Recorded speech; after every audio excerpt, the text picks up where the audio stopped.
Hi అండి. నమస్తే. నేను మీ Manasa. Welcome back to M and M's crazy kitchen. ఈరోజు వీడియోలో పిల్లల టిఫిన్ బాక్స్‌లోకి రెగ్యులర్‌గా చేసే ఇడ్లీ, దోస, ఉప్మా ఇలాంటివి కాకుండా ప్రోటీన్ రిచ్ బ్రేక్‌ఫాస్ట్ రెసిపీ ఇలా పెసర పొంగనాలు చేసి పెట్టండి. చాలా చాలా ఎంజాయ్ చేస్తూ తింటారు. అప్పుడప్పుడు ఇలా డిఫరెంట్‌గా వాళ్ళకి కూడా చేసి పెడుతూ ఉంటే ఇంట్రెస్టింగ్‌గా తింటారు కదా! సో, లేట్ చేయకుండా ఈ సింపుల్ అండ్ హెల్తీ పొంగనాలు రెసిపీ ఎలా చేయాలో చూసేద్దాం. వీడియోని ఎక్కడ స్కిప్ చేయకుండా ఎండ్ వరకు చూసేయండి. పెసర పొంగనాల కోసం ఒక మిక్సింగ్ బౌల్‌లో 1 కప్పు వరకు పెసరపప్పు వేసుకోండి. పావు కప్పు వరకు పచ్చి బఠానీ వేసుకోండి. పచ్చి బఠానీలో మనకి ప్రోటీన్స్ ఎక్కువగా ఉంటాయి. పెసరపప్పులో ఫైబర్ ఎక్కువగా ఉంటుంది. సో, మలబద్ధకాన్ని దూరం చేయడానికి ఈ బ్రేక్‌ఫాస్ట్ రెసిపీ బాగా హెల్ప్ అవుతుంది. ఇప్పుడు ఈ పెసరపప్పుని బఠానీల్లో కొద్దిగా వాటర్ యాడ్ చేసుకొని మూత పెట్టి రాత్రంతా కూడా నానబెట్టుకోవాలి. రాత్రంతా నానబెట్టుకున్న ఈ పెసరపప్పుని మళ్ళీ 2, 3 సార్లు కడిగేసి మిక్సీ జార్‌లో వేసుకోవాలి. ఇందులోనే రుచికి తగినంత సాల్ట్ వేసుకొని, ఇప్పుడు వాటర్ ఏమి యాడ్ చేయకుండా జస్ట్ 2, 3 సార్లు పల్స్ మీద బ్లెండ్ చేసుకోండి.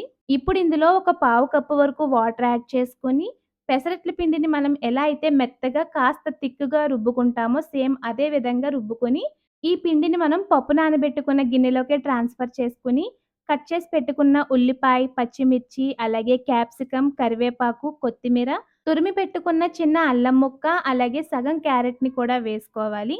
ఇందులోనే ఒక టీ స్పూన్ వరకు జీలకర్ర, కలర్ కోసం పావు టీ స్పూన్ పసుపు, అర టీ స్పూన్ వరకు ఆవాలన్నీ వేసుకొని ఫస్ట్ వీటన్నింటిని కూడా బాగా కలిసేట్టు కలుపుకోవాలి.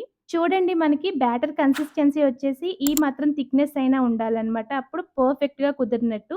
ఇప్పుడు పొంగనాల పెనంలో హాఫ్ టేబుల్ స్పూన్ ఆయిల్‌ని వేసుకొని హీట్ చేసుకున్న తర్వాత ప్రతి దానిలో కూడా ఒక్కొక్క టేబుల్ స్పూన్ బ్యాటర్‌ని వేసుకోండి. మొత్తం అన్నీ వేసిన తర్వాత పైన కాస్త ఆయిల్‌ని వేసుకొని మూత పెట్టేసి మంటని మీడియం ఫ్లేమ్‌లో ఉంచి పొంగనాల్ని ఎర్రగా అయ్యేంత వరకు కాల్చుకోవాలి. సో, ఈ విధంగా కలర్ చేంజ్ అయ్యి లోపల వరకు ఉడికాయో లేదో తెలుసుకోవడం కోసం టూత్ పిక్‌ని లోపల వరకు గుచ్చి చూసుకోండి. ఉడికిన తర్వాత పొంగనాల్ని మరొక వైపుకి టర్న్ చేసుకొని 2 నిమిషాల పాటు మూత పెట్టి మళ్ళీ ఉడికించుకోవాలి. ఇంతేనండి, చాలా సింపుల్‌గా ప్రిపేర్ చేసుకునే పెసర పొంగనాలైతే రెడీ అయిపోయినియి.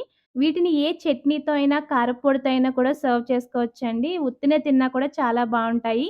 సో, లేట్ చేయకుండా మీరు కూడా ఈసారి మీ పిల్లల టిఫిన్ బాక్స్‌లోకి ఇలా కాస్త డిఫరెంట్‌గా పెసర పొంగనాలు చేసి పెట్టండి. ఖచ్చితంగా వాళ్ళకి కూడా నచ్చుతుంది.